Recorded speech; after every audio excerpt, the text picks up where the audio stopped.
Good morning students. आइए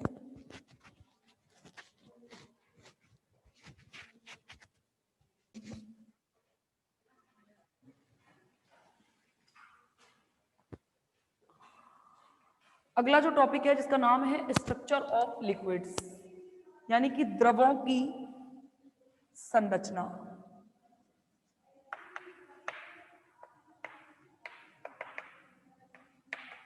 structures of liquid. देखो भाई, वैसे अपन देखें तो द्रवों की कोई निश्चित आकृति तो होती है नहीं कि किसी शेप के बारे में बात कर लें। पहली बात तो ध्यान रखना, इनकी कोई निश्चित आकृति नहीं होती है। इसलिए मेरे कहने का मतलब है कि द्रव के अणु निश्चित आकृति नहीं होती,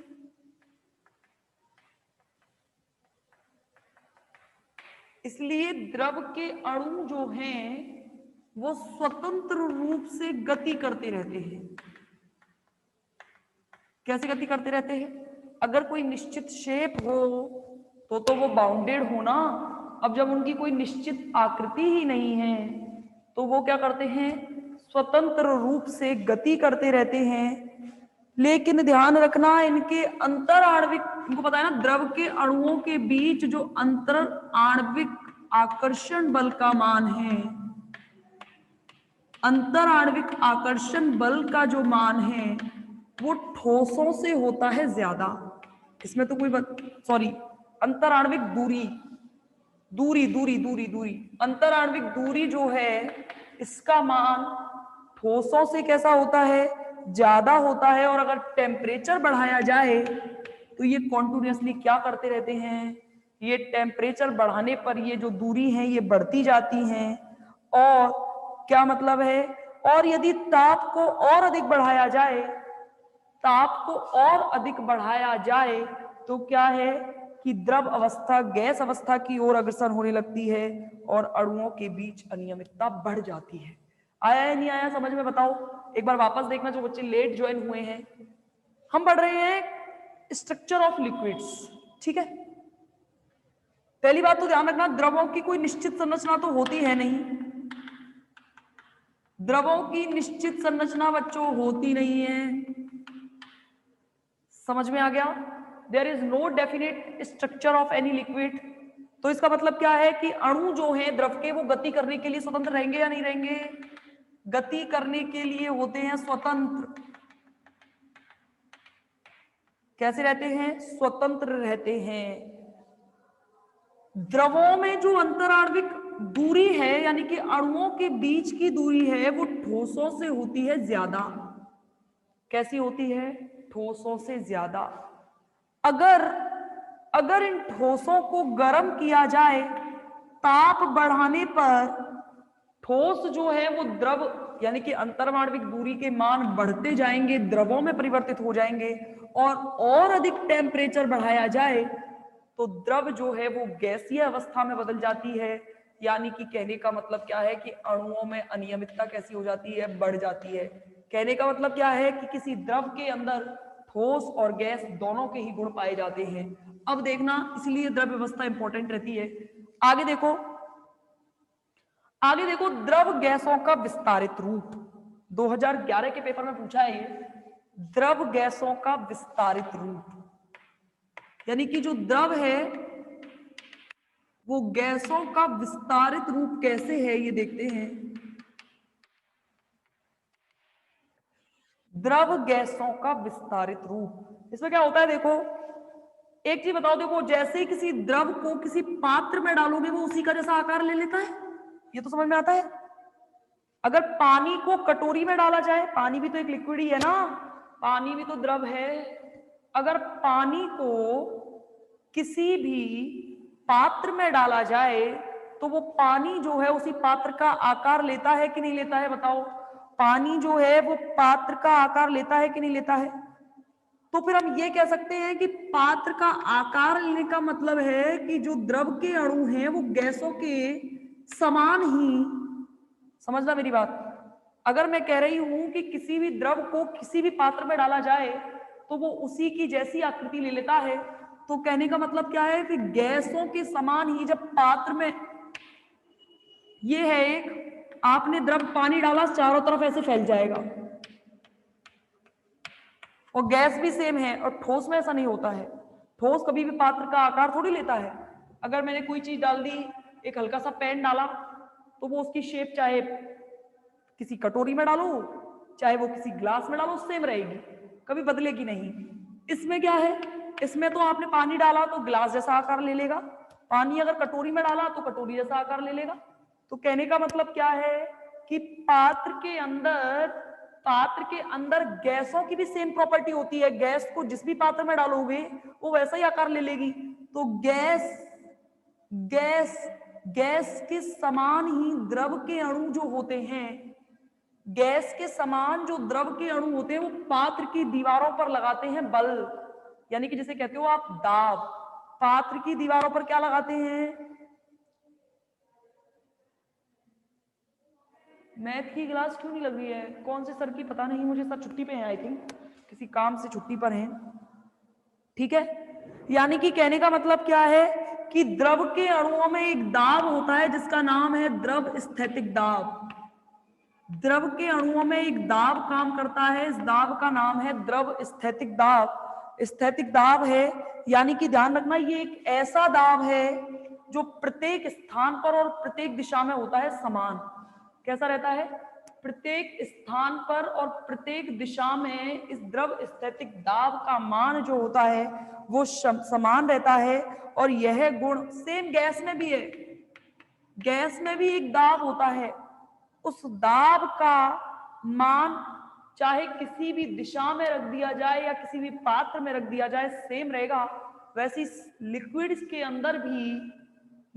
अंदर भी चाहे पात्र में रख दिया जाए चाहे कहीं भी रख दिया जाए एक जैसा रहेगा। इसलिए इस द्रव को गैसों का विस्तारित रूप मानते हैं, क्योंकि इस द्रव के गुण लगभग गैसों के समान होते हैं, इसलिए इसे क्या मानते हैं? इनफैक्ट ध्यान रखना, क्रांतिक ताप पर, याद है ना क्रांतिक ताप की डेफिनेशन, वह ताप जिस पर या जिसके नीचे ताप बढ़ाकर, किसको? दाब बढ़ाकर गैस को द्रव अवस्था में बदला जा सकता है, लेकिन उससे ऊपर कितना भी दाब बढ़ा लो, उस ताप से ऊपर कितना भी दाब बढ़ा लो, द्रव को कभी गैस में नहीं बदल सकते, सॉरी गैस को कभी द्रव में नहीं बदल सकते। वह ताप क्रांतिक ताप कहलाता है। तो ध्यान रखना, क्रांतिक ताप पर चाहे गैसियस स्टेट हो चाहे द्रव अवस्था हो, दोनों का घनत्व रहता है समान। क्रांतिक ताप पर पता है ना कि गैस और द्रव साम्यावस्था में रहते हैं, और द्रव और गैस साम्यावस्था में रहते हैं तो इनका घनत्व क्या रहता है? समान रहता है। तो ध्यान रखना, क्रांतिक ताप पर जो इक्वेशन गैस के लिए वान डर वाल्स ने दी थी, वही इक्वेशन द्रव के लिए भी वान डर वाल्स की इक्वेशन काम आ जाती है, लेकिन किस पर? क्रांतिक ताप पर। इसीलिए द्रव को गैसों का क्या मानते हैं? विस्तारित रूप मानते हैं। क्या मानते हैं? विस्तारित रूप मानते हैं। ये तो है द्रवों की स्ट्रक्चर का पहला सिद्धांत, जिसे कहते हैं द्रव गैसों का विस्तारित रूप। मेरी बात समझना, वापस से देख लो एक बार। किसी द्रव को हम पढ़ रहे हैं कि द्रव गैसों के समान व्यवहार कैसे करती है। तो द्रव जो है वो उसे किसी भी पात्र में डाला जाए वो उसी का आकार ले लेता है। तो पात्र की दीवारें गैस के अणुओं पर लगाती हैं दाब, उस दाब का नाम है द्रव स्थैतिक दाब। इस दाब का मान प्रत्येक दिशा में समान रहता है, प्रत्येक दिशा में समान रहता है। तो गैसों के लिए भी ध्यान रखना, प्रत्येक दिशा में एक दाब होता है, वो समान रहता है। अगर समान रहता है तो इसका मतलब द्रव जो है वो गैसों का विस्तारित रूप है। इनफैक्ट क्रांतिक ताप पर गैस और द्रव का घनत्व समान रहता है। कहने का मतलब जो इक्वेशन हम गैस के लिए वान डर वाल्स इक्वेशन ले रहे थे, कौन सी? ये वाली इक्वेशन लेते थे ना, ये वाली इक्वेशन तो गैस के लिए हर जगह काम करती है, लेकिन द्रव के लिए और गैस के लिए क्रांतिक ताप पर इक्वेशन सेम हो जाती है। इसलिए इस द्रव को गैसों का विस्तारित रूप कहा जा सकता है। सेकंड जो बहुत ही इंपॉर्टेंट सिद्धांत है, जिसका नाम है आयरिंग का सिद्धांत। किसका सिद्धांत? आयरिंग का सिद्धांत, यही तो पेपर में आते हैं, एक आयरिन, एक बर्नौली स्कॉट। बर्नौली स्कॉट का सिद्धांत पढ़ेंगे इसके बाद में। एक जो आपका बचता है वो है आपका द्रव क्रिस्टल, यानी कि लिक्विड क्रिस्टल के बारे में पढ़ेंगे, और द्रव क्रिस्टलों के टाइप्स ऑफ द्रव क्रिस्टल, और द्रव क्रिस्टल के उपयोग, अनुप्रयोग, एप्लीकेशंस ऑफ द्रव क्रिस्टल, और यूनिट खत्म। ठीक है।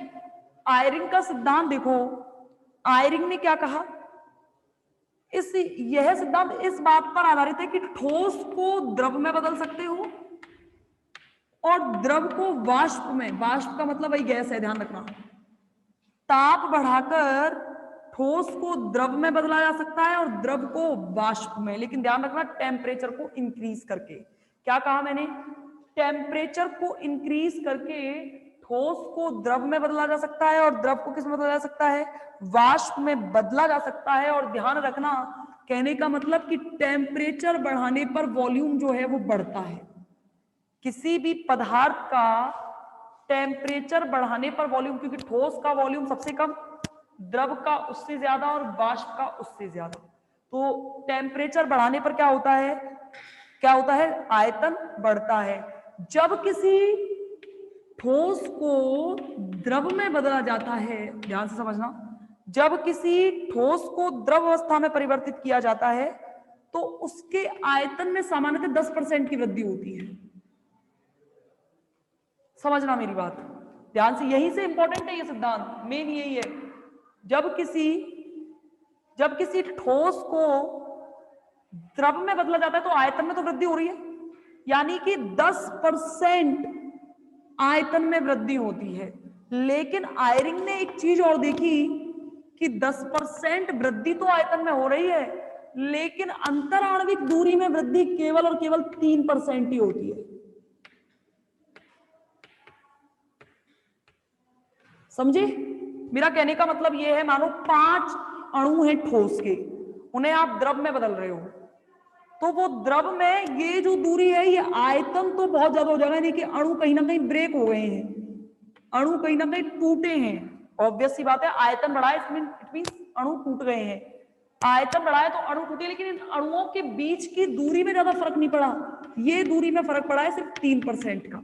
आयतन में वृद्धि तो हो गई 10% की, लेकिन अंतर आणविक दूरी जो है वो केवल कितनी बड़ी है, 3% बड़ी है। अर्थात क्या कह सकते हो कि इस पूरे आयतन में सिर्फ और सिर्फ किसके अणु होते हैं, द्रव के अणु होते हैं। होंगे या नहीं बताओ, ये चीज समझ में आई कि नहीं आई, आई कि नहीं आई, ये समझ में बताओ जल्दी फटाफट से। इंपॉर्टेंट है ये थ्योरी, इसलिए बार बार कह रही हूं मैं। आई समझ में, बोलो।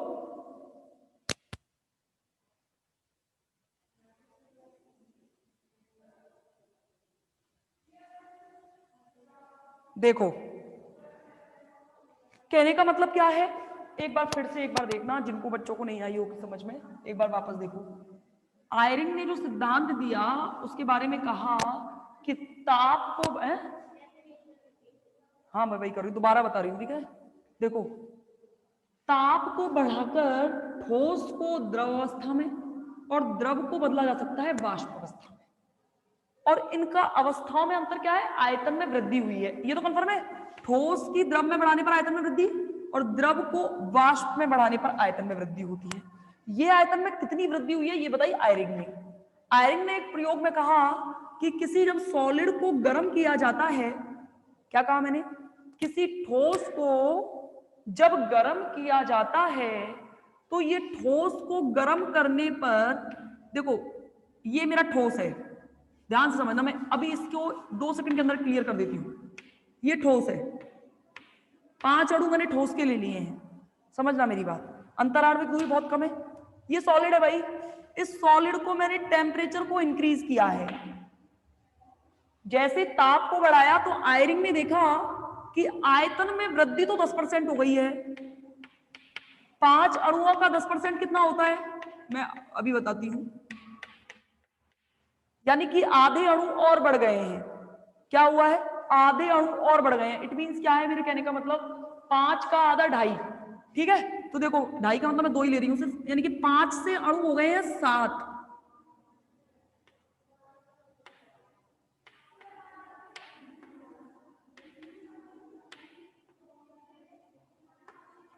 आयतन में वृद्धि हुई या नहीं हुई? आयतन में तो वृद्धि हुई, कितनी? 10%। लेकिन अंतराणविक दूरियों में वृद्धि ज्यादा नहीं हुई, केवल कितनी हुई? 3%। समझे या नहीं समझे बताओ? कितनी वृद्धि हुई? 3%। तो आयरिंग ने ये कहा कि इसका मतलब इस संपूर्ण आयतन में अब ठोस नहीं है, अब कौन बन गया है? द्रव बन गया है। कौन बन गया है? द्रव बन गया है। लेकिन और लेकिन सिर्फ और सिर्फ ये जो 3% जगह है, इसमें ना तो ठोस के अणु है और ना ही द्रव के अणु है, यानी कि ये रिक्त स्थान होता है। तभी तो, अरे गैप में थोड़ी ना कुछ होगा, गैप तो खाली है ना। तो इस गैप को, रिक्त स्थान को आयरिंग ने कहा कि ये मुक्त आयतन कहलाता है। क्या कहलाता है? मुक्त आयतन। और इस मुक्त आयतन की जो रचना होती है वो आणविक आकार जैसी होती है नहीं? है नहीं अणु, पर इनके बीच का जो रिक्त स्थान है, जो 3% वृद्धि है, अणु नहीं है, खाली है, लेकिन इनका आकार जो होता है वो कैसा रहता है? द्रव के आणविक संरचना के अनुसार होता है। ये ध्यान रखना, ये पूरे के पूरे द्रव में अभिविन्यासित रहते हैं, यानी कि ये 3% जगह ये नहीं है कि केवल यही यही है एक जगह, पूरे के पूरे आयतन में 3% स्थान गिरा हुआ होता है, जो क्या कहलाता है? मुक्त आयतन कहलाता है। और ध्यान रखना, यहां ध्यान रखना, जो अणु इन, देखो, जो अणु इन रिक्त स्थानों के पास होंगे, जो अणु इन रिक्त स्थानों के पास होंगे, उनको घूमने के लिए जगह और अणुओं से ज्यादा मिलेगी। क्या मिलेगी? ज्यादा मिलेगी। तो ये जो रिक्त स्थानों के पास जो अणु होते हैं, ये व्यवहार करते हैं गैसों के जैसे। कैसे व्यवहार करते हैं? गैसों के समान व्यवहार करते हैं। किसके समान व्यवहार करते हैं? गैसों के समान व्यवहार करते हैं। और बाकी के सारे अणु व्यवहार करते हैं द्रव के समान। कैसे व्यवहार करते हैं? द्रव के समान व्यवहार करते हैं। और कहने का मतलब क्या है? ये गैस के समान, बाकी के द्रव के समान, और बाकी का बचा कुचा सब ठोस के समान व्यवहार करता है। तो इस प्रकार से आयरिंग ने कहा कि एक द्रव के अंदर सॉलिड भी हो सकता है और क्या हो सकता है? गैसियस स्टेट के अणु भी हो सकते हैं। ये सिद्धांत कहलाया आयरिंग का सिद्धांत। आया या नहीं आया? आया या नहीं आया बताओ? आ गया? अच्छे से समझ लेना, मैंने बहुत अच्छे समझाया, दोबारा पूछो तो दोबारा पूछ लो, इंपॉर्टेंट है इसलिए। आया या नहीं आया? सबको आ गया? ठीक है। तो ये था आपका आयरिंग कॉन्सेप्ट, जिन्होंने, आयरिंग ने द्रवों को समझाने के लिए जो सिद्धांत दिया, द्रवों की स्ट्रक्चर को समझाने के लिए जो सिद्धांत दिया, ये द्रवों की संरचना को समझा रहे हैं। अगला जो है, एक तो पढ़ लिया द्रव गैसों का विस्तारित रूप, सेकंड हम पढ़ चुके हैं कौन सा? आयरिंग कॉन्सेप्ट। और तीसरा जो है वो है बर्नौली स्कॉट का सिद्धांत। ये तो बहुत सरल है, हल्का सा बस एक आयरिंग सिद्धांत टफ है, बाकी तो सब सरल है इसमें। बर्नौली स्कॉट, देखो इन्होंने क्या कहा। ये क्या है? ये द्रव के अणुओं के संकुलन पर आधारित है, यानी कि कहीं ना कहीं द्रव जो है वो कोई संकुल बनाते होंगे, यानी कि कहीं ना कहीं कोई आकृति बनती होगी, कहीं ना कहीं कोई शेप में कन्वर्ट होते होंगे द्रव के अणु। तो इसमें क्या कहा इन्होंने? कहा कि द्रव के अणु पूर्णतः अव्यवस्थित रहते हैं। पूर्णतः कैसे रहते हैं? बर्नौली ने कहा ये अणु जो हैं ये पूर्णतः अव्यवस्थित रहते हैं। कैसे रहते हैं? अव्यवस्थित रहते हैं। और लेकिन गैसों की अपेक्षा पास पास पाए जाते हैं। कैसे पाए जाते हैं? गैसों की अपेक्षा क्या पाए जाते हैं? पास पास पाए जाते हैं। मैंने क्या बोला? बर्नौली और स्कॉट ने कहा कि जो द्रव के अणु हैं वो अव्यवस्थित तो रहते हैं, लेकिन गैस के अणुओं की अपेक्षा कैसे पाए जाते हैं? पास पास पाए जाते हैं। और इन्होंने कहा कि ये जो हैं इनके पास पास उपस्थित होने की वजह से काफी सारी बहुफलकीय आकृतियां बनती हैं, जैसे त्रिभुज, चतुर्भुज, पंचभुज, ये सारी की सारी शेप बनाते हैं द्रव के अणु। लेकिन जो सबसे ज्यादा जो आकृति बनती है वो बनती है पंचभुजीय आकृति। कुछ ऐसी आकृति देखो कैसे, पंचभुजीय आकृति, 5 भुजाओं वाली, 1 2 3 4 5, यानी कि ऐसे।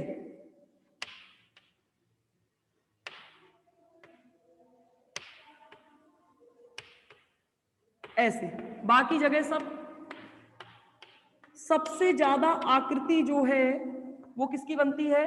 पंचभुजीय शेप बनती है। कैसी शेप बनती है?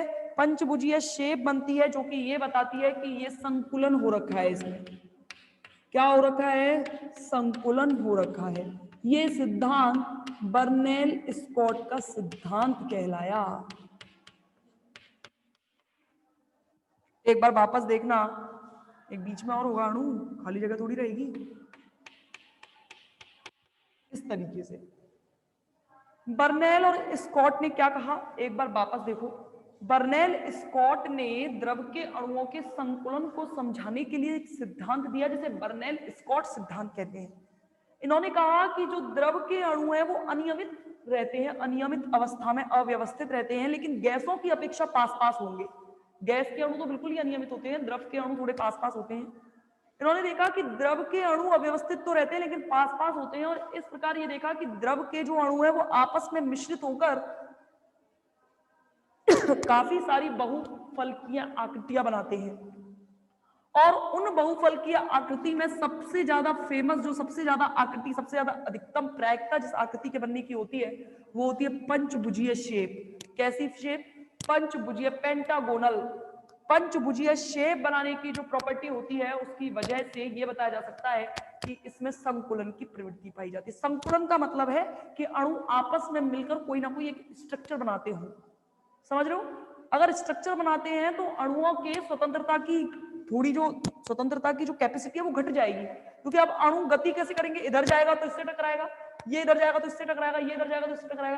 यानी कि ये कहा कि गैसों में तो संकुलन की प्रवृत्ति बिल्कुल नहीं पाई जाती, लेकिन द्रवों में जरूर पाई जाती है। ये सिद्धांत किसके नाम से जाना? बर्नेल स्कॉट के नाम से जाना है। समझ गए? अब जो इसका सबसे इंपॉर्टेंट पार्ट है इस यूनिट का, उसकी ओर चलते हैं, जिसका नाम है द्रव क्रिस्टल। ये इस यूनिट का लास्ट टॉपिक, मैक्सिमम से मैक्सिमम पॉसिबल हो पाया तो आज, नहीं तो परसों की क्लास में 10 मिनट के अंदर ये टॉपिक यानी कि ये यूनिट खत्म हो जाएगी। बाकी का बचा हुआ परसों की क्लास में थोड़ा मैथमेटिकल कंसेप्ट के बारे में पढ़ेंगे हम। मैथ वाले बच्चों को मैथमेटिकल कंसेप्ट आता है, लेकिन फिर भी मेरा फर्ज है कि थोड़ा बहुत बता दूं कि जैसे इंपॉर्टेंट चीजें, कोई क्रमचय संचय से रिलेटेड 1-2 क्वेश्चन है, अवकलन से रिलेटेड 1-2 क्वेश्चन है, उसके बारे में डिस्कशन कर लेंगे। फिर ये नहीं लगेगा आपको कि मैंने करवाया नहीं था। आप कभी भविष्य में क्या सेकंड ईयर में ही बहुत काम आते हैं, लॉग की प्रॉपर्टीज, अवकलन समाकलन, सिंपल से अवकलन समाकलन आपको आने चाहिए, जो आपके बाद में काम आएंगे बहुत ज्यादा। ठीक है? बाकी जो उनको आते हैं तो बहुत अच्छी बात है, जिनको नहीं आते वो अलग बात है। देखो, द्रव क्रिस्टल या इसको कहते हैं द्रव जल की संरचना।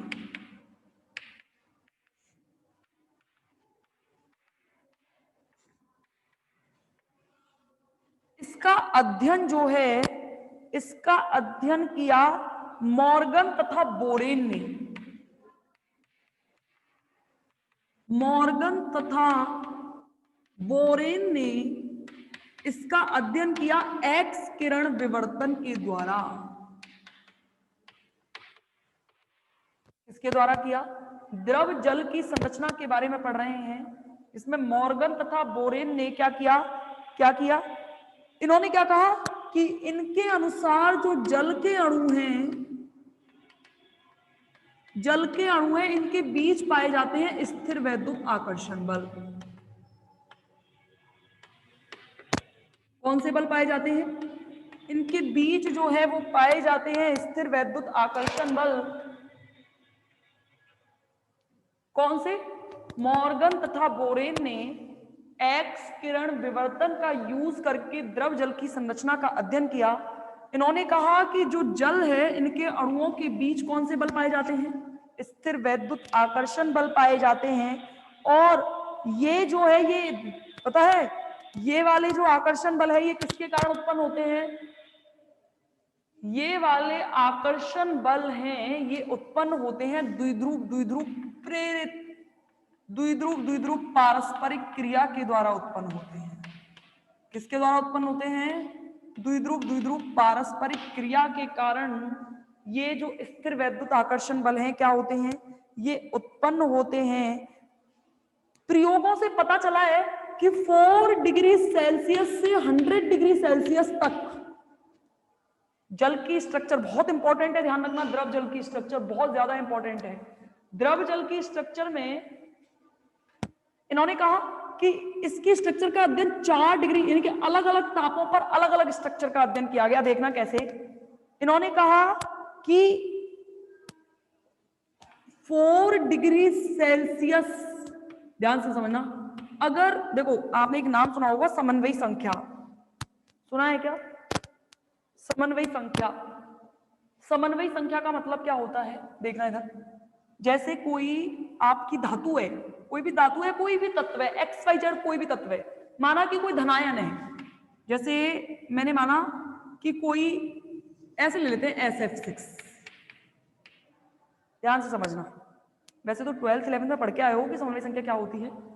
ये जो केंद्रीय तत्व है, ध्यान से समझना, केंद्रीय तत्व है, इसको घेरे हुए जो ये लिगेंड हैं या ये जो तत्व हैं इसको घेरे हुए, यानी कि मेरे कहने का मतलब किसी धनायन को, लेकिन वो केंद्रीय धनायन होना चाहिए, किसी केंद्रीय धनायन को, अगर केंद्रीय धनायन को जितने ऋणायन घेरे हुए होते हैं उन ऋणायनों की संख्या समन्वयी संख्या कहलाती है। क्या कहलाती है? समन्वयी संख्या। जल के अणु की संरचना का अध्ययन भी समन्वयी संख्या के आधार पर किया गया है। ध्यान समझना, धनायन का मतलब क्या है, जैसे मैं ये कहूं कि NaCl, इस केंद्रीय धनायन को कितने क्लोरीन घेरे हुए हैं? 1 क्लोरीन घेरे हुए, तो इसकी समन्वयी संख्या होगी 1। वैसे 1 हम पढ़ते नहीं है, हम पढ़ते 4, 6 और 8, ठीक है।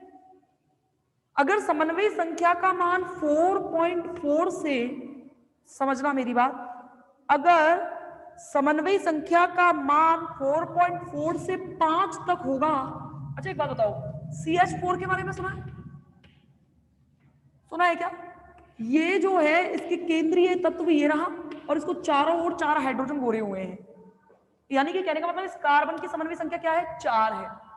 जब भी समन्वयी संख्या 4 होती है स्ट्रक्चर बनती है चतुष्फलकीय है। बताया कि नहीं बता आपको? कैसी बनती है? चतुष्फलकीय। जब ये स्ट्रक्चर 6 हो जाती है समन्वयी संख्या, तो स्ट्रक्चर हो जाती है अष्टफलकीय। कैसे हो जाती है? मैं अभी बात नहीं कर रही कि इसके ऊपर लॉन पेयर प्रेजेंट है या नहीं है, अभी मैं इसके बारे में बात नहीं कर रही हूं, मैं कोई VSEPR के सिद्धांत नहीं समझा रही आपको।